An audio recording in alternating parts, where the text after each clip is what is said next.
Good evening, I'm Austin Norman. Time now for the Sports Ticker, brought to you by Cornerstone Bank. While times seem uncertain, Cornerstone Bank is here for you and your financial needs, just like they have been for the last 138 years. When times are difficult, there is no place like Nebraska. Bank on a solid foundation with Cornerstone Bank, member FDIC, equal housing lender. The Southeastern Conference and Commissioner Greg Sankey released a statement today saying it would not be making a decision on its athletic scheduling until later this month. Sankey said the conference must, quote, see a change in public health trends to compete this fall, end quote. The Big Ten and Pac-12 have already decided to move to a conference-only schedule, while the SEC, ACC, and Big 12 have not yet decided. Some news out of pro football as well. The Washington pro football franchise announced today that it will no longer be called the Redskins. The team's front office put out a statement this morning saying that they would be retiring the name and logo. Majority owner Dan Snyder and new head coach Ron Rivera are among those working on creating new names and logos. And in Major League Baseball news, St. Louis Cardinals pitcher Jordan Hicks became the latest player to opt out of playing in the 2020 season. He said as much in a statement on Twitter today. Hicks underwent Tommy John surgery last year. He is also a type 1 diabetic, an issue that puts him at a greater risk for worse symptoms of the coronavirus. Live inside the Husker Sports Network studios, I'm Austin Norman. Your state, your team, your show. This is Sports Nightly. Bowers awaits the shotgun snap, sends the tight end in motion. They roll right. Bowers throws, pass is knocked away. Eli Sullivan knocks the football away, and the Huskers have a goal line stand, taking over at the one. Now, let's check the pulse of Husker Nation with your hosts, Greg Sharp and Ben McLaughlin. Here we are. We're back another week of Sports Nightly on the Husker Sports Network. Hope you had a good weekend. Summer moving right along. We're into the middle part of July. How about that? Well, I take a day off on Thursday, and you get to have all the fun, Ben. I mean, all heck breaks loose. I take off. I mean, the Big Ten comes out with a big statement, conference-only football games. I mean, we've been kind of waiting for some news. I guess it just takes me departing the scene for a day or so. I sent Josh an outline of kind of what I wanted to talk about, I think at like 10:30. And by 3 o'clock, I said, all right, just scrap it. Just get rid of it. We're just starting over. And one of the things on my list was the last show that I hosted. Let's see if I still got it up here. The last show I had hosted before that one by myself was March 18th. And so I had my old outline up there of everything that we had talked about on March 18th and how much had changed in the world of coronavirus, what we know, what was important, what was newsworthy. It seemed like almost a year ago, but it was weird because it was the same subject. It was the weirdest feeling. And so I had this whole plan of kind of do like a status report or an update of all that's happened since the last time that I had hosted a show. And instead, all that was just kind of scrapped out the window, and you had to talk about things that actually mattered, which was the Big Ten. But yeah, it was really weird, going through the old sheet that I did and then the new sheet that I did, just where we are at, just as a sports world, as a society, from just March 18th to nearly a few months later on the button to July 13th today. So it was crazy. Well, that happened on Thursday. Friday we had a best of game, so we really haven't had a chance to really react too much to this. Since the Big Ten came out with it, they got criticized. I mean, other conferences around the country, like, what's the rush? That they said they had a call with Kevin Warren earlier in the day. He didn't reveal anything was coming down the pike that afternoon. But then the Pac-12 quickly jumped on board the next day and said they were doing the same thing. The other three leagues, the Big 12, the ACC, the SEC, are going to wait. They're going to wait a few more weeks into late July. Austin just gave you the update with Greg Sankey, the commissioner of the SEC, that he is going to wait, but he's concerned about the recent upticks in cases down in SEC region. I was surprised, too, that they came out with it. I wasn't shocked because we'd had the report the day before from Tom Dienhart from the Rivals Purdue site that this was imminent, that they were going to go to a 10-game conference schedule. Now, they haven't solidified that number yet. I think that's the lean is to 10. Bill Moose has since said he'd like to go to 12. Which I don't know that any Big 10 coach, Ben, wants to go along with that. So they haven't really settled on the number. But I do think the logic is there that to really control it and then have flexibility within your league, you need to play just conference only here if you're going to try to get some football in the fall. I get the logic. Yeah, I do too. I mean, it makes a lot of sense on a couple of different fronts. Number one, you don't have to worry about I hate it's the only word that I can come up with it, and I don't even know what's the right one, is cross-contamination, right? You don't have to worry about who you're playing a team from the ACC who the two previous games before that played a team in the Colonial and then the American. So now you've dealt with 4 different parts of the country, 4 different conferences. Here you can keep it all controlled. You can keep it all, in-house. Everybody falls under the same umbrella of rules and protocols. You're not under a large umbrella of the whole NCAA, who's in a tough spot because of different parts of the country. I think it just makes a lot of sense to isolate yourself as much as possible, not just with in the COVID sense, but in a rules sense, in a conference sense, traveling, logistics, all of that kind of falls under that too. And the other thing that it does, Greg, is allows total flexibility in your scheduling. Instead of having to wait and hear back from a particular school or even a particular conference. Let's just use Nebraska's schedule, for example. To have to wait back and from South Dakota State, who in this case would probably want to play, by any means necessary. But so you got to get a hold of South Dakota State, the conference that they play in. Then you got to get a hold of the American Athletic Conference with Cincinnati and find out, okay, is this something that you guys want to do? You could have conferences that are very prompt in their reply to you, or you could run into issues where conferences aren't very timely in their response or don't give you clear answers. If we're trying to reach out to one conference to say, hey, are you guys still down to play us? They could reply within an hour and say, yep, we're in. But, in your next opponent, you could say, okay, are you guys still willing to come to Lincoln? Well, we'll see. We'll get back to you in another week. We still haven't decided yet. We'll get back to you. We're still assessing things. Well, we just had this test come out, so we're going to wait another week. You could have a prolonged situation based on what school you're talking to, what conference they play in. You eliminate all that by having everybody under that one umbrella. And I'm throwing a lot of hypotheticals out right now, but that's basically all we have to go off of what this thing could look like. So, being able to control as much as possible is big. Now the Big Ten, geographically, you've got Nebraska on the west side, and then all the way on the east side, you've got, Rutgers and Maryland. But that's what your divisions are for. You can do your best to, say, okay, no, Nebraska is supposed to play Rutgers, but, are we really worried about them traveling this much? These are all the questions that you can answer as a conference and make your decisions and not have all that outside factors coming into scheduling, who's available, is it fair? All that stuff is just thrown out the window and concentrated within the Big Ten, which I think is smart. I got to think the TV partners are thrilled with this. Now, yeah, they're not going to probably get a full 12-game schedule, but they're going to have conference matchups every week, so they don't have to worry about televising Illinois State, which doesn't have a lot of sexy appeal outside of a certain region. Same thing with Nebraska, South Dakota State. They're going to get conference matchups. Every time there's a Big Ten team stepping on the field, it's going to be a conference matchup. I got to think the TV partners who foot a lot of the bill of this thing are going to be happy with this. All right, I want to get into another quick topic here in our lead of the segment of the hour, and that is that today, July 13th, the football calendar turned over a little bit today. Today was the first day that coaches could start having interaction with their team up to 8 hours a week. Now, 6 of those 8 hours have to be in the weight room. And we saw some examples already today of Zach Duval getting his eyes on some guys because they were quick to put out some videos today, some of them pretty darn impressive, I might add. So you saw that happening. But now coaches they can go above and beyond the Zoom. They can actually physically be in the same room with their position players and start to talk terminology, start to work on the mental aspects of the game.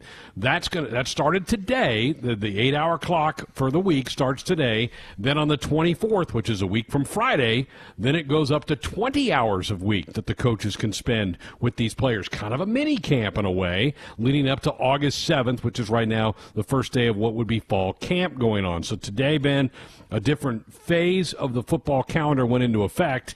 And let's go back to those videos. Saw a couple of them today. Saw one of Cam Jurgens doing some pretty impressive work on a machine in the weight room. And then maybe the most impressive thing was Will Scott, and that's all right, Marvin Scott, the young freshman running back from Florida. This guy looked like he's a grown man. Yeah, whenever I'm on the beach, I'm like, I probably better just keep my shirt on. No one extra needs to see, what I have how under buff the shirt. You are. Yeah. But Marvin Scott has a free pass to not wear a shirt wherever he would like to show that man bod off. I mean, good grief. I mean, I think his muscles had muscles. Like, you saw the video and you're like, he looks like a professional bodybuilder, And look, I don't know if this translates into him winning a Doak Walker Award or him because he looks like this, he's going to rush for 1,000 yards this freshman season. I'm just saying, you're not worried about that 10 pounds that he's trying to pick up in the weight room, or is this kid going to be ready when we put pads on him to go handle himself in the fall with some upperclassmen and juniors and seniors? That's a dude that probably doesn't even need pads. Give him a helmet and let him run out there, and he'll be just fine. I was telling you, I haven't seen a freshman look that impressive and developed physically since probably Amani Cross. But even Amani wasn't put together quite like that. I mean, Amani was lifting weights when he was in middle school. This kid looks like he started lifting in like the 5th grade. And I know that got a lot of attention today on Twitter, as it should. Kind of blew some people away. And I think it's funny because, there are a lot of people out there that are kicking and screaming that we're saying this about another freshman. Here we are blowing another kid up, saying he's just going to be the best ever. Doesn't mean he's translating into a great football player. I'm just saying, go look at the video and it will speak for itself. The kid is just a brick house, and that was pretty exciting watching that today. Yeah, he is very impressive, and he was a competitive weightlifter in high school, so he's done a lot of this. But, man, I didn't know it was to that extent. This is a great lead-in for us to tell you that we tomorrow night begin our position breakdowns, and we're going to start with the running back positions tomorrow night. So Ryan Held's going to join us here on Sports On. We're certainly going to ask him about Marvin Scott as part of the group now that he has in his position group room. So over the next 5 weeks, on Tuesdays, Thursdays, we're going to break down a position on his Husker football team. It all begins tomorrow night for us, again with the running backs room, and Ryan Held will join us as well. Great to see that, because up until today, these were voluntary workouts. And the Zach Duvals, those guys, they could be in their offices, but they couldn't be out working with the athlete directly. It still had to be done by the student athletes themselves. They had to be kind of coaching themselves, helping each other out a little bit. Today, the actual coaching, weight, and strength and conditioning staff could get in there and start working with the guys, and they put up a couple of pretty impressive videos for that. Also, on some sour news, and the reason I had the name Will in my head when I was trying to say Marvin Scott is there are several reports out there now that Will Nixon, the incoming freshman wide receiver whose dad was on the Bader football coaching staff a year ago, has torn his ACL, and he will be out this year. He's put that out on some of his social media sites that he's had surgery already, went well. That's disappointing. and heartbreaking, I'm sure, for the young guy, Ben. But obviously, maybe he would have played some, maybe he wouldn't. But now that decision's been made for Will Nixon out with a torn ACL. You hate hearing about those injuries that aren't occurring when they're actually on a practice field or during a game. You hate losing guys when you're not in a football activity that directly relates to the upcoming season. But too tough news for Will Nixon. Yeah, it is. And the other thing too about ACLs is it's amazing what a torn ACL means now compared to even where it was when I started working at the network 10 years ago. An ACL even 10 years ago was a full calendar year. It was very strict timetable, and it was a big deal tearing an ACL. Now, ACLs they're still a significant injury. I mean, it's a big time injury, but there are so many of them that happen that I have full confidence that Will Nixon is going to be just as good after the surgery, post surgery. There's none of that concern as if he's going to get that full range, full stability back in his knee. So. It's something that happens when you're a great athlete. You use that much force and torque on your legs, and you're training and you're jumping and you're doing all that. It happens. It happens to a lot of guys. But the good news is ACL surgery is advanced significantly, and you're seeing those procedures done a lot, and you're seeing athletes bounce back from those rather quickly. And I'd be shocked by even by the end of the season if he's not on his legs doing something. Obviously, he's not going to be in pads or contact or anything like that, but his rehab process will be pretty far in advance by the time the season's over. All right, those are some of the topics we're dealing with here tonight. If you want to jump on board, 866-HUSKER, 1-866-487-5371. If you have some thoughts about any of these topics, your thoughts about the Big Ten going to conference only, we'd certainly love to give your input on that. When we come back, Sam Mccune of the Omaha World-Herald will join us. He's written some interesting things over the last couple of days. We'll talk about some of those next. Thank you so much for spending some time with us here on a Monday night. And delighted now to welcome on board the program Sam Mccune of the Omaha World-Herald. You can also read Sam's work at omaha.com. Sam, appreciate you spending some time with us. Hope you've had a chance to enjoy some of the summertime fun. Yeah, so I just came off a vacation. That was good. Went to Mount Rushmore with the family.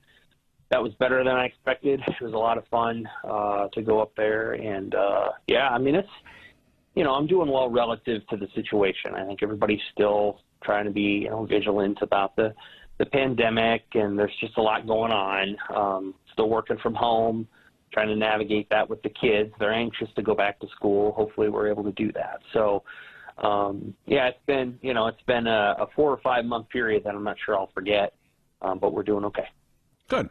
Well, you've had some interesting stuff in the last couple of days online and in the paper. First, let's just start with the Big Ten's announcement late last week. Did that surprise you that they came out with that? I think it surprised some people around college football that they came out with that kind of a statement this early in the month. Yeah, it would have surprised me, I think, a little more if I hadn't talked to Scott Frost, 10 days prior, because he kind of said, they're talking about that. That's something that they've kicked around. I'd heard rumblings as long as a month ago that the Big Ten was looking at a double round robin of division games, which would be tough. But, that they were looking at that for a long time. I think the Big Ten, I was a little surprised it happened that soon. I thought it would wait a couple weeks because, I don't really think the Big Ten schools want to give up those smaller games, in part because they're home games, in part because they know what it's like to be on the other side of that equation and be an athletic director at a small school. But, the Big Ten came out with its decision. The Pac-12 followed closely. Now we got those 3 leagues out there, Big 12, SEC, ACC, that are probably going to wait a week or two. Certainly in SEC country, I think it would be premature for anyone in the SEC to announce anything based on what's going on down there. So, it was a little surprising that it came this early, but I think it was trending in that direction for a while. And won't be easy. Big Ten football's tough, but and there's a lot of hurdles to clear before we even get to the season. I still think it's kind of a coin flip right now, as Big Ten Commissioner Kevin Warren pointed out, and some others have too. You did a deep dive in one of your pieces over the weekend into how the Big Ten footprint looks as it fights the virus. What'd you find out? Right. Well, it's better than a lot of places. And so the stories that you hear right now on the national news are Texas, Florida, California, Arizona. Those are 4 places that are getting hit really hard. ACC, SEC country. The Big Ten is not being hit as hard. The state probably most concerning in that list is Ohio. There's been a rise in cases. Now there's been a rise of cases in a lot of states, but you're looking for rapid rise, and there has been a little bit in Ohio. I think there's been a little bit of a spike in Wisconsin. Illinois went through some really horrible stuff at the beginning of this, so it's gone way down. The same is true of Michigan. Michigan suffered a lot on the front end, and it's kind of gone way down from there. So I think those are the states to watch: Michigan, Illinois, Ohio, Pennsylvania. It's a little bit better on the western side of the league. Of course, Maryland is a state to watch. New Jersey is honestly the least affected state at this point, because things in New Jersey were so awful in March and April that, I think they shut down the state. B, it's probable and likely that way more people got the virus back then than were ever counted, because at the outset of the pandemic, you didn't get a test unless you went to the hospital or you were really sick. And there were a lot of people, I remember talking to, friends. They're like, I feel horrible, but they're telling me don't go to the hospital and get a test. Like, don't go. If you got the flu and you're not going to die and you still feel like you can breathe, stay at home. So there's probably, who knows, 500,000 people that got the virus out there and they just didn't know it.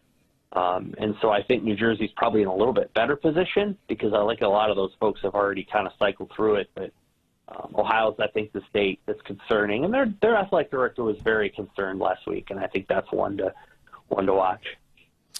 What do you think the number? What's going to be the number of games? Bill Moose says he'd like to go to 12. We've heard reports of 10. What do you think the magic number is going to end up being? I've heard 10. I think 10 is a number because you can build in bye weeks and you can move those numbers around a little bit more easily.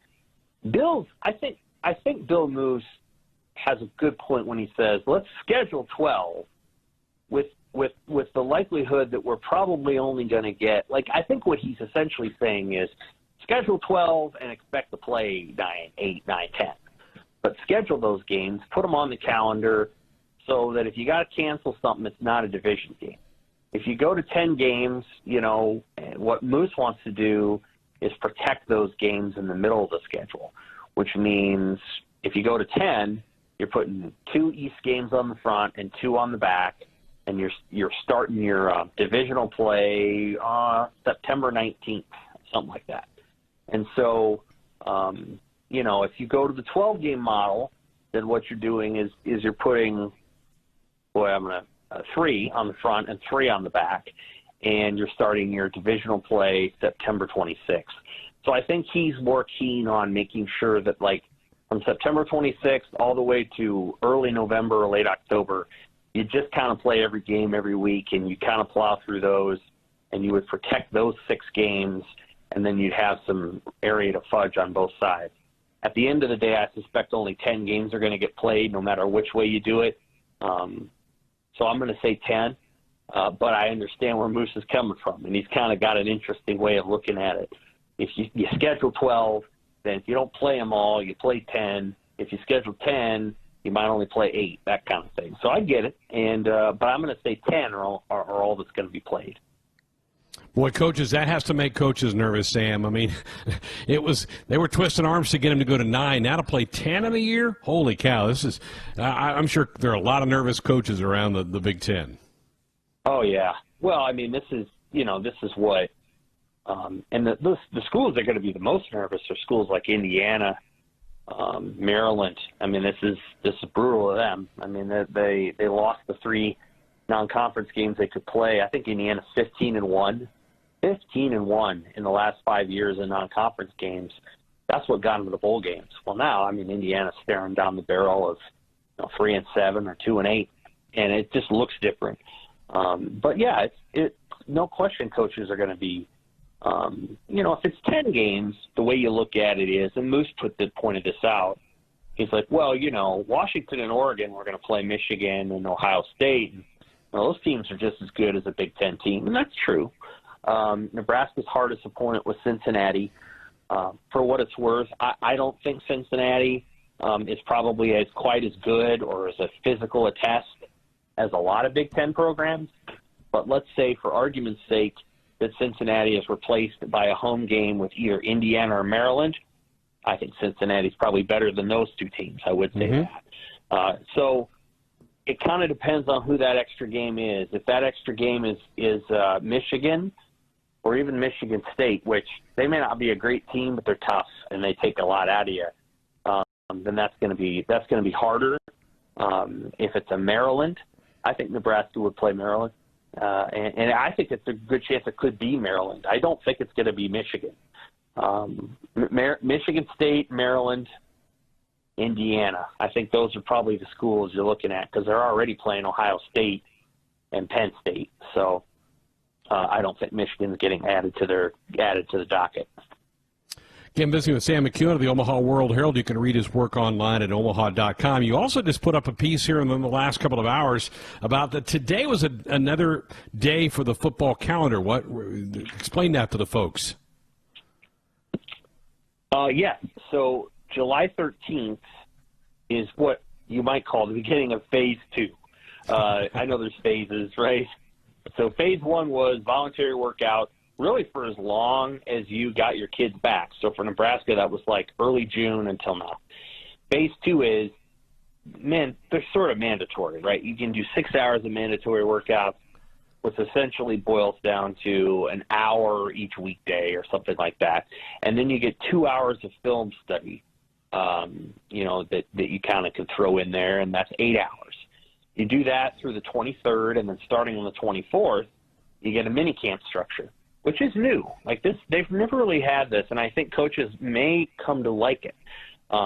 You'll have a July 24th through August 6th, 20 hours a week, 6 of which can be spent kind of practicing football, but not with any pads on or a helmet. You can use a ball. Then 6 hours, I think, is film study, and then 8 hours is strength and conditioning. This is a mini camp structure. And I actually think in the long run, coaches might kind of like it because I think it'll give them a chance to do the mental work with their players.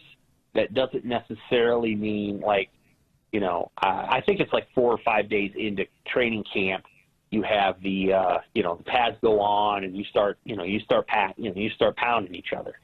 This would be more of a structure where maybe you brought in your top 105 guys and you just kind of learned, and you just did the mental part of the game. You installed your offense, you installed your defense, you did some film work, and then when you hit August 7th, you can kind of ramp into that hard hitting part, and you're not having to do a lot of review. So this is Phase 2. The minicamp's Phase 3. August 7th is essentially preseason. And by then, I think we will either know what the Big Ten schedule is, or we'll kind of know if this can be done at all. Because I think there's we're going to know a lot more in the next 3-4 weeks about the progress of the pandemic. And, of course, I feel strongly that there should be a college football season. At the same time, I'm not the one making the call. And the coaches and the players aren't really either. I think if you left it up to the coaches and the players, Scott's already said it, the players want to play. At the end of the day, it's not really going to be up to that group of folks.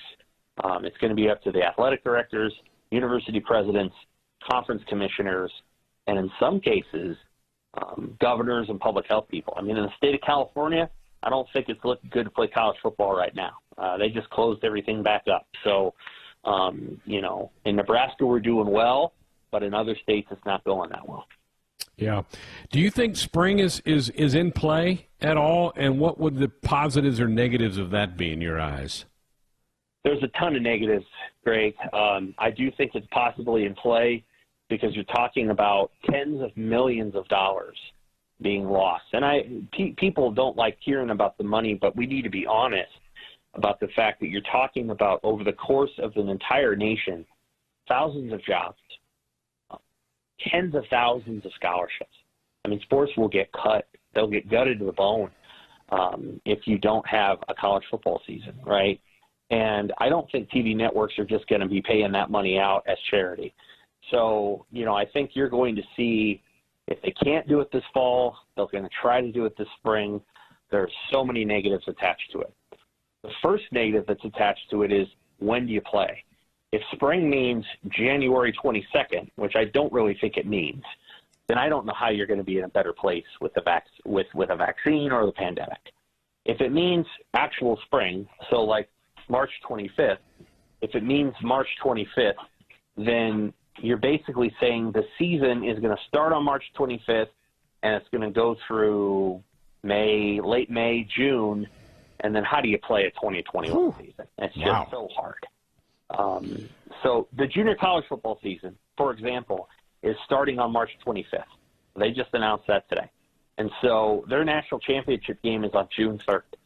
And they're only playing 8 regular season games.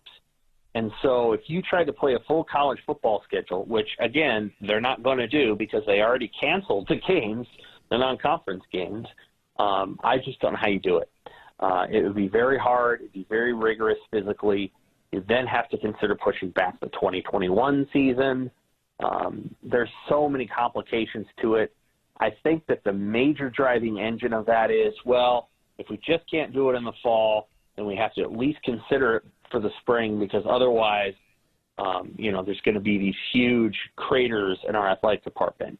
And Nebraska's athletic department is better positioned, arguably, than any athletic department in college football. I mean, any of them, because of the way it takes care of its finances and the money it has in reserve. But even Nebraska would be hurt. And we've already seen Nebraska's athletic department take major cuts. People have lost jobs. Scott Frost and Fred Hoiberg are taking a voluntary pay cut. There's all these things that have already happened, and that's just because of what happened at the end of last year. You really worry about this going forward if they can't figure it out. And it's something that we have to it would really help if they could play college football this fall. It really, really would. And hopefully they can. And, in the Big Ten, it might be more possible than it is in the Southeast. We'll just have to see. Sam, great stuff as always. Keep up the good work, and let's keep our fingers crossed, because I know a lot of Husker fans are certainly hoping that they see this team play here in a couple months. Okay. Well, hey, I'd love to see it happen, and not just because I like covering football. I think it's really important for businesses and for jobs and for people and for the mood of the state. Hopefully it does.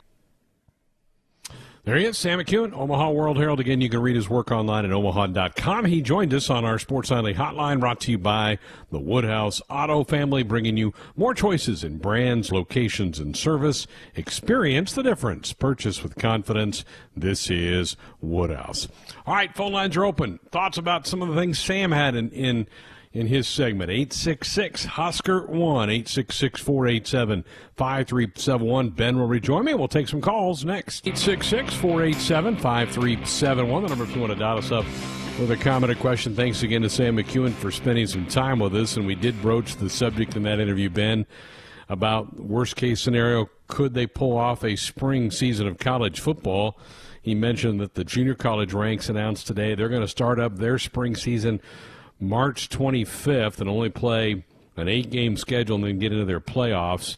I know we talked a week or so ago that Sandy Barber, the athletic director at Penn State, said that's worst-case scenario or last resort type thinking.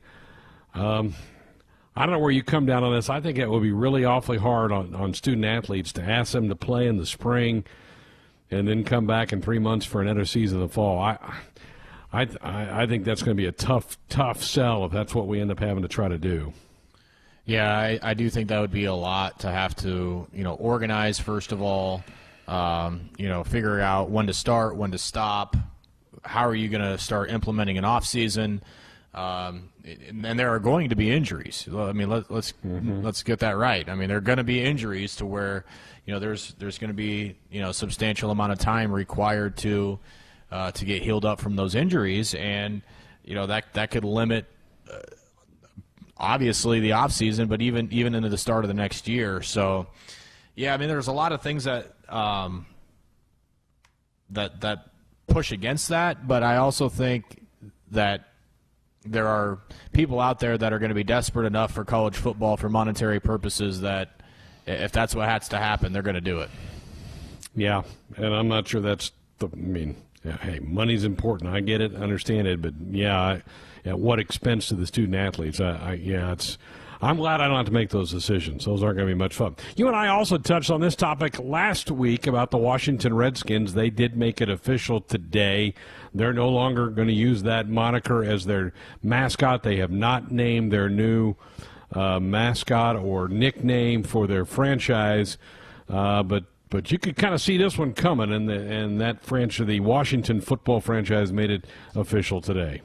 They did. I never really got the sense that it was going to be another decision. The fact that they were so public with the fact that they were doing these internal investigations, they were so public with their stance on the racial issues that are happening in the world right now, they would have faced a lot of backlash had they said all that and not changed it. So I think that was the decision that we all expected. Historic day for Washington, D.C. area sports. And now they're going to have to switch gears and rebrand a franchise. I did see something today, too, that there was a resident in Alexandria, Virginia, a guy who went and trademarked basically every conceivable name that the Redskins would be after. So gutsy move on that guy's part, and I would have to imagine that he's going to be getting a phone call from the front office if one of those names that he selected, and there was 20 of them, 20 and 30 of them on there that he trademarked. So I mean, could have been a wise move, could have been a foolish move. I guess we'll see. What's next? Good question. The Braves have said they're not going to change. What's next? Yeah, I mean, it's a good question because there are a lot of things in sports that if you dig deep enough, it doesn't even need to be racially, offensive either. It could be, anything, weapon related, animal related, with the animal abuse. I'm just not sure because, while there are a good amount of people out there that are doing this for the right reasons, that are standing up for what they're believing, there's a lot of people out there that are doing it for the wrong reasons and don't have valid excuses and are just going to see what they can get away with. So I bet, Greg, this inspires a lot of high schools around the country that maybe have thought about it that we won't hear about in other states, specifically on the East Coast. But I don't know that it's going to influence a lot of change in collegiate athletics. I could be wrong. And UNI's team, the Kansas City Chiefs, are certainly going to be, in the limelight of this too. I mean, they've been very upfront about Native American relations and trying to get ahead of that, and say how it's important and all that too. But somebody out there someplace is going to say that it hurts their feelings, not just racially motivated stance, but anything could be literally anything. The other day we were talking about how about the Notre Dame Fighting Irish? There could be some people out there that find that offensive. You give me a college mascot, and if I tried hard enough, I could come up with a reason why it would hurt somebody's feelings or somebody wouldn't like that. So I hope we're not going down that rabbit hole. Redskins is as blatant and as obvious as it gets. If we started with Notre Dame and then started branching out, then I would be worried. It's a good thing that we're starting on literally the far end of the spectrum. We'll just see how far back we work from there. Yeah. 866-HUSKER1, 866-487-5371. Need to take a break. John, hang on. We'll get to your call next. You're listening to Sports Nightly. This is the Husker Sports Network. When America needed us to build, we built. Masks, ventilators, shields. When local communities and frontliners needed support, Ford dealers answered. And now we're open and ready to serve you with special offers and deals across the Ford lineup. Stop by a Ford dealership or go online. We've made it safer to shop, easier to buy. Built for America. Built Ford proud.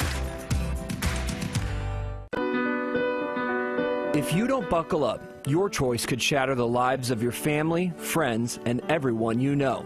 That's why we enforce seatbelt laws, to save lives. Think about that every time you drive. Buckling up isn't just a good idea, it's a choice between surviving a crash or not. Make sure you and everyone in your vehicle buckles up every time. Click it or ticket. Brought to you by Nebraska DOT Highway Safety Office. This is the Husker Sports Network from Learfield IMG College. You're listening to Sports Nightly. In football, there is no off-season. My players are always working on their physical and mental strength. I'm here to remind you that your overall health is just as important today as it was before the COVID-19 changed the game. It's essential to eat right, get regular exercise, and take care of health issues. Whether it's diabetes, heart disease, or a new concern you've been toughing out. Don't delay. Get care so you don't get sidelined. Stay safe, be well, and go Big Red. The Husker Sports Network is always on the air on Facebook and Twitter. Like the Husker Sports page on Facebook and follow at Husker Sports on Twitter. You'll get exclusive up-to-the-minute coverage of your Huskers, including live football practice reports, previews of what you'll hear on Sports Nightly that night, instant reaction and analysis on Husker news, and Nebraska athletics coverage that you can't see or hear anywhere else. Follow the Husker Sports Network on Twitter and like the Husker Sports Network on Facebook today. Our Sports Nightly Hotline brought to you by the Woodhouse Auto Family, bringing you more choices in brands, locations, and service. Experience the difference. Purchase with confidence. This is Woodhouse. Greg Sharp, Ben McLaughlin with you. Let's head to the phones. John, you're up next here on Sports Nightly. Good evening. Well, good evening. I have probably a controversial comment, but I think the best thing that can happen to a program is that everybody just gets the disease this summer and gets over it and move on. It wasn't too long ago, 2 or 3 weeks ago, I understood that up to 37 Clemson players tested positive for the germ.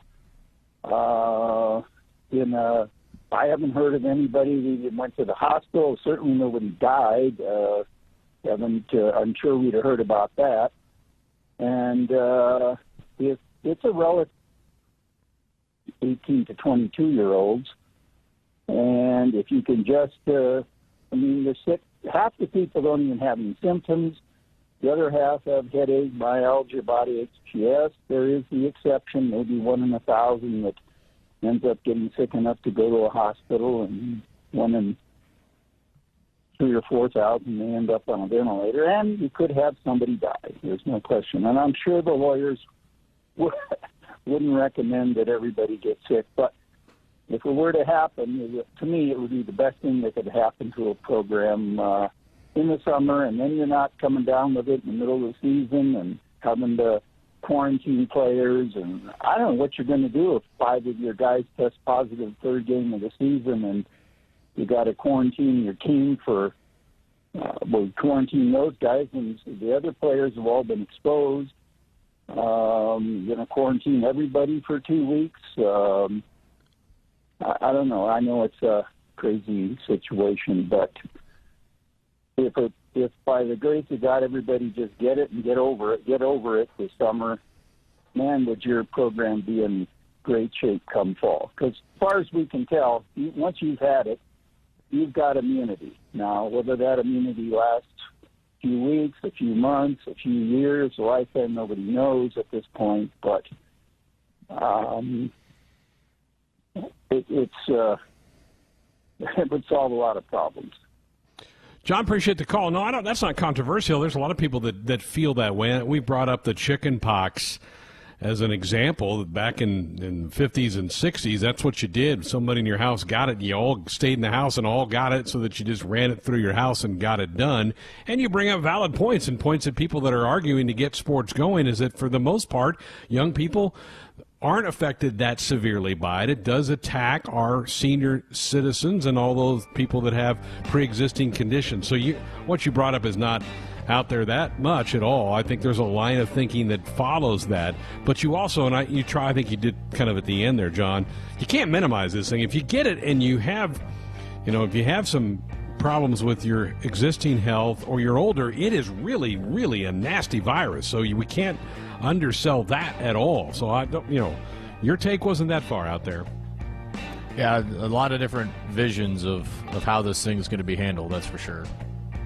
All right, good hour. Thanks again to Sam Mcewan for spending some time with us. He's got a lot of really good stuff online at omaha.com right now, kind of laying out the blueprint of the Big Ten Conference and how the states within the conference are dealing with this right now and what that may mean here in a couple of months if we try to get this college football season up and running.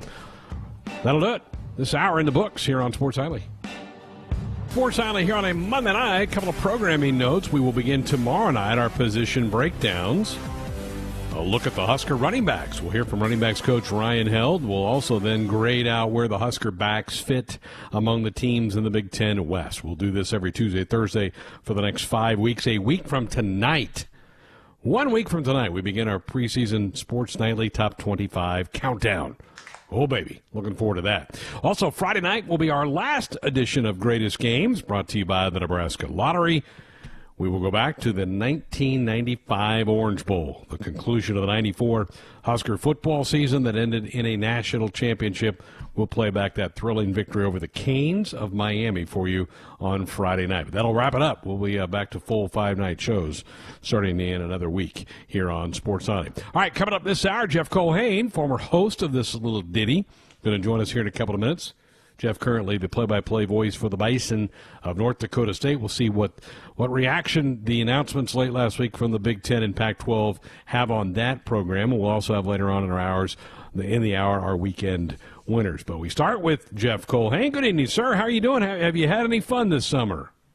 How are you, my friend? Good to talk to you. Yeah, we get out to the golf course as much as we possibly can, right? A good social distancing sport, especially for me with, you know how I play, Sharpie. We've played a few times in the past. I'm not really where everyone else is on the course, unfortunately. So I'm feeling pretty safe, really safe when I'm out there playing golf. That's for sure. How are you? Yeah, you got to be sure your golf cart's good and gassed up when you get ready to play. Yeah, I like to get my hacks in, and why wouldn't you see all areas of the course and travel to different places others have not? That's just part of the experience, right? Sure. I mean, just because you're on like 10 doesn't mean you can't go visit the 12th fairway while you're playing 10. I mean, that's just part of it, right? You can just do that stuff. Scrambling man. You just got to find a way to put her in the cup. Sometimes it's not pretty, but that's how it goes. Well, speaking of scrambling, the announcement late last week with the Big Ten playing conference only and the Pac-12 playing conference only, it affects a lot of programs around the country, including the Bison, who were set to open the year against the Oregon Ducks. I'm sure a game the team, the fans, the coaches, everybody was so jacked to go experience that. That's now not a possibility. What reaction has these announcements had in Fargo? Yeah, for the first time, Greg, since everything was shut down back in March, I started to get that same feeling in my gut, in the pit of my stomach again, when the Big Ten came out Thursday and the Pac-12 officially Friday and said they were playing conference-only schedules. I got that same, kind of sick feeling about things going away, and I wish I had some positivity here, but gosh, the more and more you get closer and the more that time runs out, you start to feel that same type of vibe about college football in the fall. And obviously I hope we play every game and we do it safely and fans can enjoy it as much as possible, as normal as possible. But we haven't been getting much great news, much positive news as of late. And here locally and for schools at the FCS and Group of 5 levels, it was a huge blow, a huge hit, especially for a program like North Dakota State, who does not get the opportunity to play games against Power 5 teams very often because, quite frankly, there is zero reward and a ton of risk for those schools to play against NDSU. They've won 6 straight games against FBS teams. They're 9-3 since the move from Division II to Division I. And it's tough. They're tough to get. It's definitely not the top of the list of ADs or head coaches around the country. So when Oregon and the Pac-12 made the announcement this last weekend that the game was basically off due to the pandemic and conference-only scheduling, It stunk for the fans. I feel bad for the players, Greg. None of these guys have really had a chance to play against a Power 5 team, and the seniors in this class won't have a shot because the next game's not until 2022 versus a Power 5 foe. Not to mention the financial ramifications, obviously.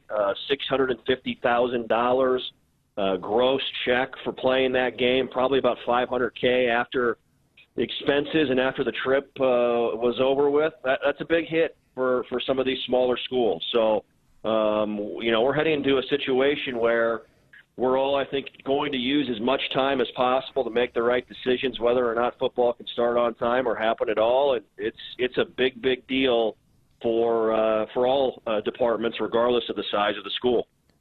Just put that in perspective, the $650 check that was supposed to come the Bison way to play the Ducks. What is that in percentage to the overall athletic budget for NDSU? So the overall operating athletics budget at NDSU is right around $24 million.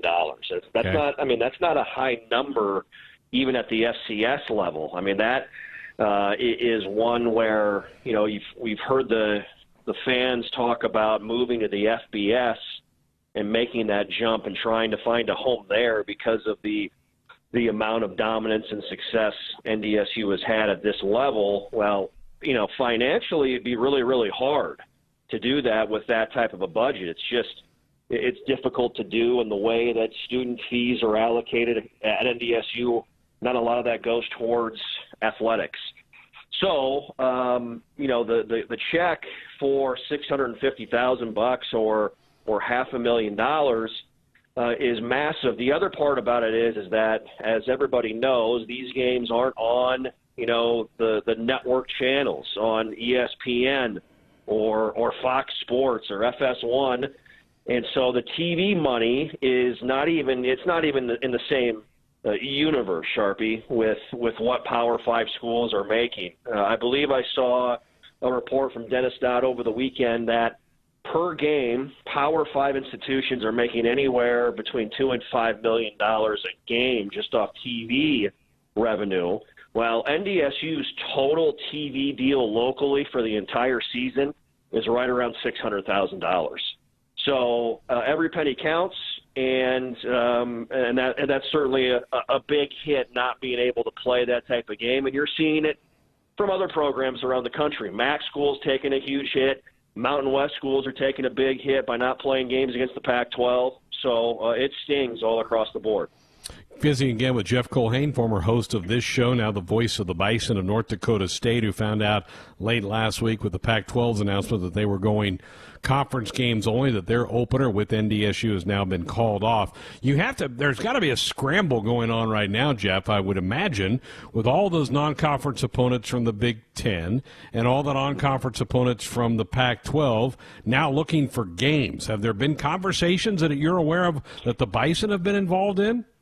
Yeah, there's been phone calls made already and emails sent out. There's no doubt about it. And, the obvious goal would be to replace a Power 5 program with another Power 5 program. But I don't know how easy that is in a short turnaround or a short period of time. The other item that is also has not been approved yet, but I think will, the Football Oversight Committee for the NCAA for Division I college football has asked if, schools in the FBS would be able to be credited with 2 FCS wins towards their bowl total, towards their 6-win bowl total, which is you're only given 1. You're only allowed 1 as of right now. So perhaps that could help, depending on if schools are able to fill some of these spots in the schedule. Maybe that would help FCS programs, but yeah, you're right. The scheduling component to this is going to be wild.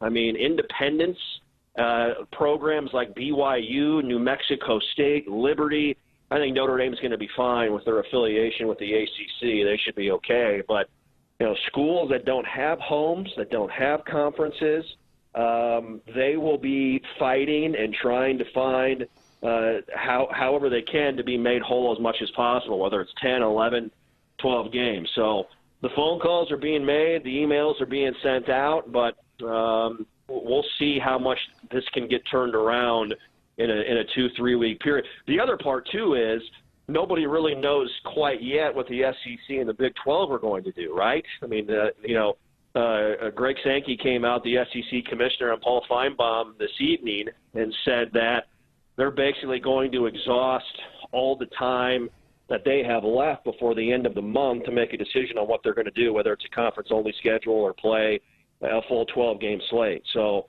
I think everybody as well trying to figure out and watch what the SEC and Big 12 are going to do, and then when the dust settles, move on from there and try and put something together that looks like a full schedule for the fall. Well, I know you do a midday show. Did you put out kind of Jeff's wish list of possible opponents to replace maybe that Oregon game? There's got to be some names that you've already thought of. Well, of course, the fans immediately emailed in today and said, hey, guys, Alabama's available.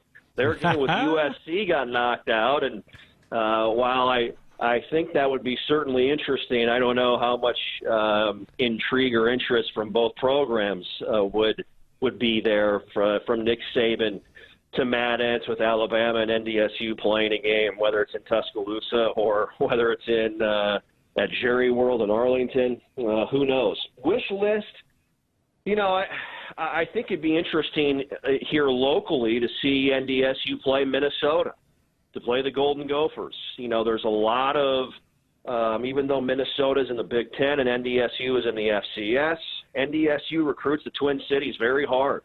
And another unique wrinkle has been the off-season hype that Trey Lance, North Dakota State's quarterback, has developed here in the last 2 to 3 months, and he is a Marshall, Minnesota native. So some of the storylines there would be intriguing, and certainly there'd be a lot of bragging rights from Bison fans in the Twin Cities with Golden Gopher fans in Minneapolis and St. Paul as well. So I think that's an intriguing matchup.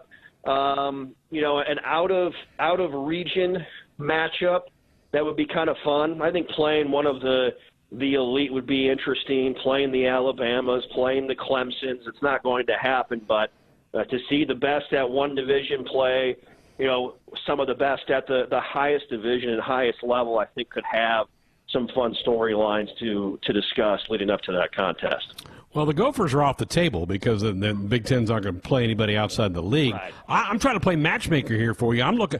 Craig Bohl's Wyoming Cowboys are supposed to play Utah, so they got an opening. Let's match up Craig Bohl with his old school. I think that'd be great.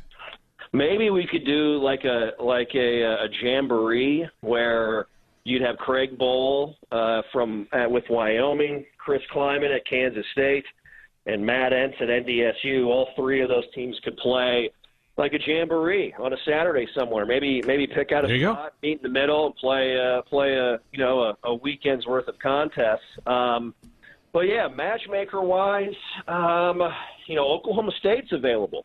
Yeah. They had a game with Oregon State on a Thursday night. Now they already have an FCS foe on the schedule in Western Illinois in our conference as well. So I don't know if that's intriguing for them to play two FCS. Who knows? Yeah, I mean, I think the group of 5 schools that had games against the Pac-12 and Big Ten, there's got to be some options there, right? I mean, MAC schools, Mountain West schools, the travel is concerning. That's one of the things that people are talking about. If you can't bus to a location, can you get a game? And unfortunately, we're not nearby a lot of Division I institutions here in Fargo. So the travel aspect of it could be somewhat challenging as well. But I would think there's opportunity out there, and this, again, if it all goes positively and goes as planned, you're going to see a flurry of breaking news here, I think, throughout the month of July into early August as schedules come together. Could be kind of fun. I don't think Craig Bohl would want any part of you guys right now, would be my guess. I can promise you, Greg, that Craig Bohl and Chris Kleiman, the last thing they want to do is play against NDSU. That's 100% sure. No doubt about it. Jeff Colhane's with us here on Sports Nightly. I want to ask you about the other big news of the day, and that was the separation with the Washington professional football team with the nickname the Redskins, which has been with them throughout their entire existence. Now, you're up there in North Dakota, where the University of North Dakota also went through a name change a few years ago. Your thoughts about this, and where does it go from here? I mean, I doubt this is it. Maybe even in professional sports, this isn't the last one we see of this thing. Well, I think you're also going to see the potential of the Cleveland Indians have to move on. Terry Francona has been vocal about that and saying that it's time for a change. Here in North Dakota, the University of North Dakota, they were dubbed the Fighting Sioux, with obviously the Sioux Indian tribe in this part of the country, and there were issues with it, obviously. And I can remember even going back to 2005, calling football to Division II level, there being protests from Native Americans outside of Division II stadiums when UND was in town. So the fan base loved it. The tribes did not, and that's why that name got changed. And that happened just about, I believe, 5, 6, 7 years ago or so at the University of North Dakota. The Redskins thing, I would have liked to have seen this happen, Greg, because for the right reasons, for the people that were offended, have been offended by it, the insensitivity towards Native Americans and however they feel. And I can't sit here and speak for them, obviously, but it's been a discussed topic for a long, long time.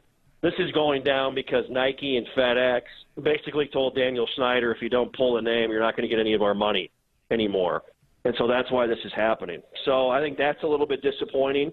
From the new name perspective, I've seen some of the names out there. I really don't have a favorite, I guess, but I know one thing is for certain. Regardless of any name you pick, you are not going to make everybody happy. So there will be pushback. There will be, I'm sure, outcry or disappointment or whatever. And it sounds like that's going to go down here in the next day or so. We'll have an idea of that new name for the former Washington Redskins. So, yeah, you're right. A little bit of a local flare up here. You go through the process, you pick the new name, and you move on. And I think, honestly, in this day and age, this probably would be a bigger story if we were in the middle of the pandemic. We'd probably be talking about it a ton more. But in the grand scheme of things, the change needed to be made, and it got made, and I'm glad they did it. All right, very good. You could be really busy in the next couple of weeks, I think, of this. Now, was the Oregon game the only one that was affected on your schedule to this point? Yeah, so far, but I think we're going to see more of that. The other two non-conference games on the schedule, Drake out of they play in Missouri Valley Conference basketball, but they are a non-scholarship football program in the Pioneer Football League, and their conference is spread out from San Diego to upstate New York down to the Carolinas. That would not seem to be very conducive to keeping people safe traveling across the country to play non-scholarship football games. I would anticipate that game probably has a decent chance of going away if that conference says no to football, and then a matchup with one of the great HBCU programs, Greg, in the country, North Carolina A&T, who has won a number of Celebration Bowls in the last 4 or 5 years. That is an out-of-region game as well. So I think you're seeing a lot of these out-of-region games go by the wayside, and I think those are two other games that potentially could leave the schedule here soon. Wow, just unbelievable. I just still can't believe we're dealing with this. 6 months ago, if you had tried to outlay this to me as what was going to happen, I wouldn't believe. I thought you would have been crazy. You are crazy, but I would have thought you were even more crazy. I know, and I our days in the Big 12, traveling down to Austin, you got to learn about some of the culture down there and some of the events. And I remember when I first started to take this somewhat seriously is when the city of Austin canceled their South by Southwest festival back in February. And I remember when that happened, Greg, I thought, wow, if that is happening in Austin, Texas, that event brought in right around $360 million to the city of Austin the year prior. When they canceled that, I thought for the first time that anything is on the table. I never believed they'd cancel the NCAA tournament. I thought they would. I first thought there was no way they were going to play without fans, and then they whacked the fans, and then less than obviously 24 hours later, the tournament was gone. And so the world was changed as far as the sports world was concerned, just like that. This has been a little different. It's felt like more of a slow death as we've kind of crawled through the summertime, and things have not gotten better. So I think, in the next 3 weeks to a month, we are certainly going to find out what our fate is for the college football campaign. Yeah, and the Bison were supposed to be a part of that NCAA tournament. They won that Summit League tournament up in Sioux Falls. Jeff, always great to hear your voice. Stay healthy. We may shout at you again before we get this season going, hopefully, talk about how the Bison filled the gaps in that schedule. That sounds great, my friend. Always good talking to you. There he is, Jeff Culhane, with us here on our Sports Nightly Hotline, brought to you by the Woodhouse Auto Family, bringing you more choices in brands, locations, and service. Experience the difference. Purchase with confidence. This is Woodhouse. All right, we'll open up the phone lines. Ben will rejoin me next. 866-HUSKER-1, 866-487. 866-487-5371. The number if you want to dot us up with a comment or question. Thanks again to Jeff Culhane for spending some time with us. They were directly affected on Friday, Ben, when the Pac-12 made their announcement because, as I said with Jeff and we discussed, the Bison were set to open in Eugene against the Oregon Ducks, so they lose a game right out of the gate, a game that they were certainly looking forward to. I'm sure the folks in Brookings, South Dakota, are feeling that way about losing the game with the Huskers in September with South Dakota State. Right, and think about the financial loss that those schools are having to suffer too. I mean, the scales of things that are taken away from us are tipping pretty heavy right now, and it's unfortunate that they won't get the experience of coming to Lincoln, that Jeff Culhane won't get the experience of calling a game from Autzen Stadium, and I don't know. It's frustrating. There are a lot of things that have been taken from us over this pandemic since March, that's for sure.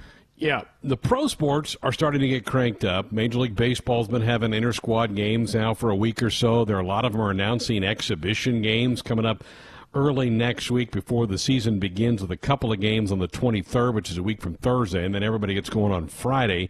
The NBA has all reported to their bubble in Orlando. Sacramento Kings center Richaun Holmes is now in quarantine after he left the bubble to go pick up some food. There have been a lot of complaints coming out of the bubble for the NBA. The guys don't like the food. Holmes decided to take a little road trip, leave the bubble. Now he has to go. He's subject to a 10-day quarantine in his hotel room, and he's also going to have the more invasive corona test with the swab going up the nose compared to some of the ones that the league has been using, which aren't nearly as invasive of that. He's the second player that has done this, that has left the quarantine. It's interesting to me the difference between the NBA and how they've chosen to come back compared to the Major League Baseball, where they're all together, but they're going to play in their own ballparks, and they're going to fly to other cities to play, while the NBA is going to play everything in Orlando. I think the NBA guys are going to wait a minute. How come we didn't get the same deal that the baseball guys are? At least they're kind of having a little bit of freedom to them. Yeah, I mean, that's part of the blessing of waiting 6 months to make a decision, is you can wait. The NBA was in a little more of a time crunch, I think. Of course, you think about where those two leagues were at when it came time to make that decision. Major League Baseball hadn't started yet. NBA, basically just the playoffs left. So, yeah, I mean, Richaun Holmes, it was funny because Kelly Oubre, who's plays for the Wizards, or I think he's with the Suns now, maybe. Anyway, he puts a tweet out telling the players that you have to go meet your delivery drivers out front of the hotels. They're not going to bring it in. And then Richaun Holmes goes out to get his food at the delivery driver and suffers a quarantine. And Oubre tweeted, "LOL, never mind." So his advice was wrong advice, and they're having some fun with it. But Man, that's a tough deal to be stuck in there and not being able to eat your own food and, man, just to play a few games. His mom even came after him on Twitter. His mom said, "You only crossed the line for your mama's cooking, and I was not in Florida, sir." So she even got after her son for going out and getting some takeout food. Let's head to the phones. Let's go to Omaha. And Mike, good evening, Mike. Welcome to Sports Nightly. Hey, was the Shrine Bowl considered a success? Because I was pretty happy watching that thing. It seemed to me like they handled it really well. I mean, I suppose. Yeah, I think it was. I mean, they did the proper testing before the camp started. They didn't seem to have any issues. I saw, Mike, I was looking on some social media during the game and after the game, and people who were watching it on TV thought the fans were sitting too close together. I saw a lot of folks not wearing masks. I saw a lot of folks that were wearing masks in the stands. But from my standpoint, I think the Shriners would say the same thing. I think that was a success. Yeah, one of the great catches I've seen, and a lot depended on the angle. I thought there should be more wearing masks or more social distancing. And from a different angle, it was like every other row, and I thought it was great. But I don't understand this antipathy to spring football because just the timing of it. And let's face it, we're in a bad situation in most of this country, and you could easily see things being really bad during part of the season, and maybe a lot better. Like in November or December, and I don't see the problem with splitting the season. And I think you enjoyed that idea earlier, where you play some games in the spring where we could have a drug that's a prophylactic or a vaccine where things are totally different. You can have full houses, and the economy is so much better. So I don't think it has to be all or nothing. Play if you have to, depending on the situation. Be flexible. I agree, but I've not heard anybody in power talk about that. Why couldn't you play 4 or 5? Try to get 4 or 5 games in the fall, and then if you have to break for 3 months, you break, and you come back and you finish it up in the spring. Then you're not playing a full season in the spring, which would allow recovery time for next fall. But I'm with you, Mike. I wish they would explore that a little bit, but nobody is. Well, I think they will if it becomes necessary. Good, yeah. Ben, your thoughts on that? Appreciate it, Mike. Thanks for the call. Yeah, definitely interesting. I would be surprised if that hasn't been talked about. I just think, a lot of people are. I would think, Greg, or of your and I's thought that springtime would be, an absolute last resort, which means, the logistics of it, shoving everything back. I think that could potentially work. I think it's maybe radical for a lot of people to do that, to do it that way, but I think there are also people coming up with a lot stranger ideas, to make this thing work and to get it done. So I don't know. Again, there are a lot of other parts to this that I don't understand, the logistics that I can't figure out and I can't make work. But that's certainly an interesting way to go about it is to split it up. And that would, if say you were able to play half in the fall and you had to play half in the spring, that's half the season less taxed on the bodies to turn around for another season. So I mean, I do think that makes some sense. And I think you would have some guys who feel like they're going to be drafted in the NFL that may not play in the spring, which then opens up opportunities for younger players to get playing time in the back half of the season. I've not heard anybody, again, in position of power who said that that's on the table.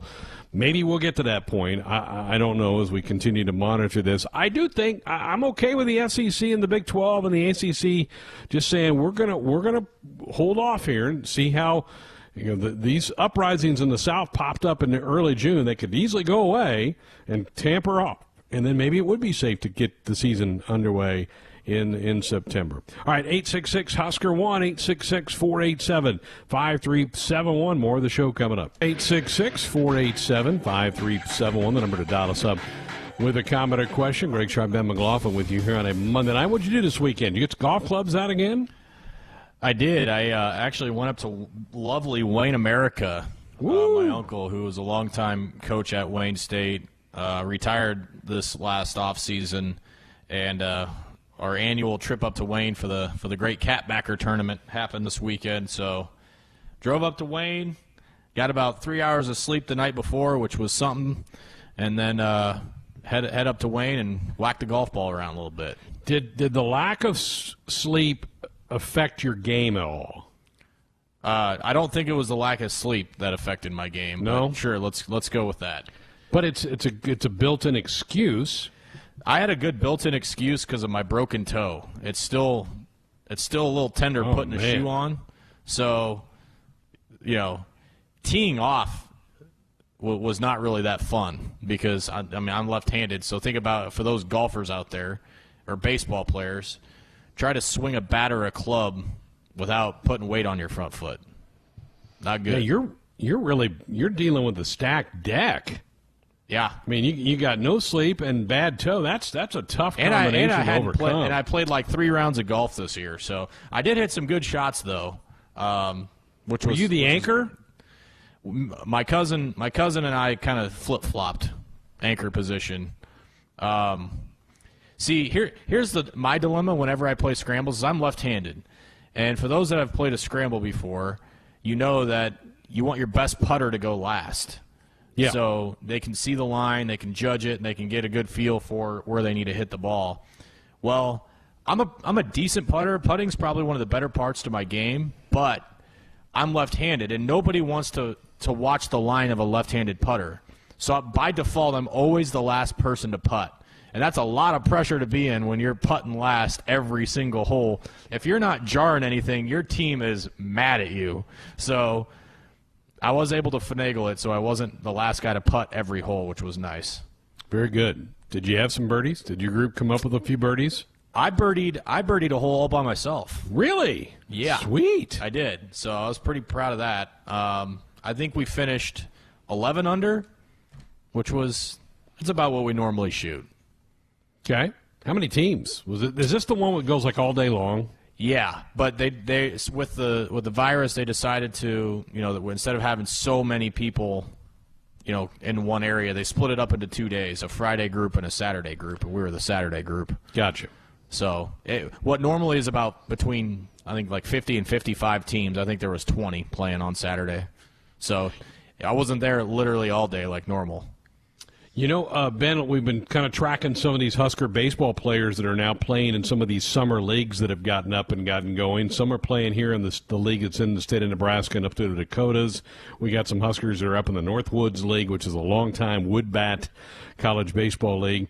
And I saw over the weekend Cade Povich, who was a first-year player in the Husker program this year, starting pitcher, was down at a showcase in the South, and apparently he opened some eyes. I saw Aaron Fitt, who's a big-time college baseball writer, was really impressed watching Cade throw a couple of innings with some of his stuff. I'm excited about Cade Povich. I was excited watching him early in this season. I'm really happy that he's a part of that Husker baseball program. Yeah, I am too, and I don't know what's going on with Aaron Fitt that allowed him to tweet something that wasn't about the SEC or the ACC in baseball. Something must have been off or wrong there. Did you see his tweet? I did, yeah. But yeah, I mean, to see a Husker get that kind of notoriety from a big college baseball writer was nice. Yeah, I think that any publicity you can get this time of year, and then they put the Husker baseball account's been doing some of those quotes where they get the players' thoughts on the direction of the program, and Cade was a guy that had his up there today talking about how he wants to get Nebraska back to the College World Series, competing for national championships, and nobody wants that more than Coach Bolt. So that was really nice to see today too. Cade's a competitor, man. When I think of Cade Povich, we saw some good outings from him, Greg, but the one memory I have, the most vivid memory I have of him is at an outing that didn't go well. It's the Sunday game with Arizona State. I mean, that is a really good offense. They were hitting him around. I think he allowed like 6 or 7 runs, but he found a way to get through Nebraska through 5 or 6 innings, and his emotion coming off the field after every inning, it was like he was throwing a no-hitter in the national championship game. I mean, he was getting tagged up for, might have had double-digit hits against him, but he was just so happy for his team, and emotional for his team to be able to get him through innings, and that's the type of competitiveness that we like to see from the Husker players and all the players really on all the sports. But for Cade, that was a guy that was kind of saving Nebraska's bacon there for a while on Sundays, being able to show up and give Nebraska more than a fair shot to win. It'd be interesting to see if that season had continued, would he have stayed on Sundays, or would he have gotten elevated up? Because you had the injury to Garrett Stroh. Would Povich had moved when we get to conference play, move to Fridays? I could have seen that. I could have seen Cade being elevated to the Friday guy for Nebraska. But here's Aaron Fitt is a national writer for D1 Baseball. This was his tweet on, I think it was Saturday. Wrapping up my Georgia swing with one more game in Savannah. Like what I'm seeing from Husker baseball, lanky lefty Cade Povich. Whippy arm, 89-91, mixing in 3 quality off-speed pitches with a cutter, slider, changeup, and a curve. 4 strikeouts through 2 innings for the Savannah Bananas. I'm not making that up either. That's the name of the team, the Savannah Bananas. So there you go. Pretty high praise. Yeah, love to see it. Good for Cade. Go there, compete. You know that's a tough league down there in the South. Yeah, it's just good for these guys to be able to go play, Greg, instead of sitting in their rooms or being around places, being at home where they're not able to do anything, but just go out and play ball and make up for some lost times is really a good thing. Yep, no doubt. All right, 866-HUSKER-1, 866-487-5371. Take our final break of the hour, come back with our weekend winners next. Sports Nightly, Monday night. Callers and guests into our show. Dial us up on our Sports Nightly hotline. Brought to you by the Woodhouse Auto Family, bringing you more choices in brands, locations, and service. Experience the difference. Purchase with confidence. This is Woodhouse. All right, boys, Austin jumped on here. Time to give everybody our weekend winners. Ben, who were your candidates? My candidates for weekend winners? Did you have more than one you were looking at? No. Well, it was I saw a video on Twitter that was a couple of ladies in a car, and they pull up to a pickup basketball game, and they had this basically homemade PA system, and she started calling the game from their car window. That was pretty awesome. I also considered to do that one, but my winners are just me being able to go spend some time with my cousins and my uncle. One of them still lives in Wayne. My uncle obviously just moved to Omaha, and my other cousin who I golf with, in a typical summer with no baby and no COVID, quite a bit. But it was really nice to just release your mind a little bit and go hang out with some family and play some really bad golf. So that was nice. But you said you birdied a hole all by yourself. Yeah, but there were 17 other holes involved. The round consisted of more than just that one hole, unfortunately. I wish I could say they all went that well, but they didn't. All right. Austin, welcome to the program. Hey, thanks. Good to be here. So my winner is someone you guys are very familiar with, Travis Kelce, Kansas City Chiefs tight end. He would have been the winner of the week if he would have stopped at giving Patrick Mahomes a wet willy live on TV. Just funny, just classic. Perfect Travis Kelce move. One of those little things that you can tell those guys get along. If they don't like each other, Mahomes would have hucked a golf ball at his back or something and would have been out for a while. But no, that was all in good fun. And we know Travis Kelce likes to fight for his right to party. He told us as much at the Chiefs Super Bowl parade, and he's going to have the potential to really fight for the right to party, seeing as he's joined an investment group that's trying to buy the Mets. If there's any team you have to really fight for your right to party with, I think it's the Mets. It's a star-studded group. I mean, it's Travis Kelce, Brian Urlacher's in that, Brad Beal, Mason Plumlee, former Browns lineman Joe Thomas. Oh, and 2 people called Jennifer Lopez and Alex Rodriguez. Oh, that's the same group, because I knew J-Lo and A-Rod were trying to get that, so they're all together. That's all one big group. Oh, my gosh. Can you imagine their owners meeting? Oh, my goodness. How does Mason Plumlee fit in this equation? I mean, all the other names, that's the most random, obscure NBA player ever to be. That would be like Mark Melanson, right, Greg? Mark Melanson coming in and joining the party, or let's think of a random football player, just like a Jason Sehorn or somebody like that just is random dude that who doesn't fit here. Mason Plumlee, you don't fit. Did he make much money in the NBA? I mean, he's had a couple contracts. I was going to say slightly above average, but this dude isn't. He's not the first guy that I think of. Let's get him to invest. That dude needs to go buy a team. Like Patrick Mahomes, that dude needs to go buy a team. Mason Plumlee, go buy yourself a new Tesla or something. Yeah, that is a little odd. That'd be interesting if J-Lo and A-Rod win that bid to get the Mets franchise. I'm like Ben, but I'm going golf. I'm going the PGA. What a terrific playoff between Colin Morikawa and Justin Thomas on the first playoff hole, Ben. It's a par 4. Justin Thomas makes a 50-foot putt for birdie. Woo. So you're like, it's over. Because Morikawa's got like a 26-footer. And you're like, and he drains it. So after he sits there and watches Justin Thomas make this bomb, Morikawa had the stones to stand up there and drill a 26-foot putt to extend it to another hole. He ended up winning the tournament on the third playoff hole. He is a really impressive young golfer, Colin Morikawa, who missed his first cut about a month ago after making the cut in 22 straight PGA tournaments to start his career. Number 2 all-time to Tiger, who did 25 straight before he finally missed a cut.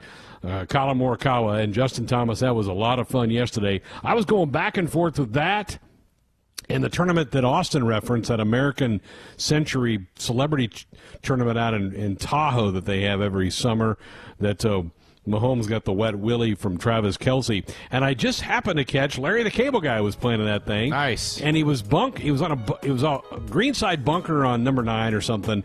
Chips it to within a foot. It was a great shot. Nice. Larry's overall score wasn't very good, but sounds like my round.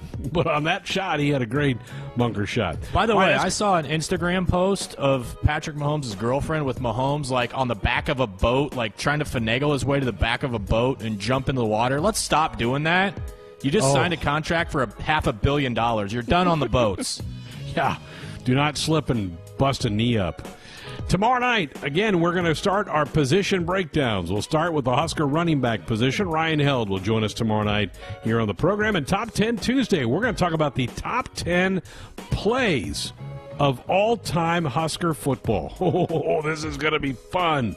We're going to dive into that tomorrow night. Another hour of Sports Sunday coming up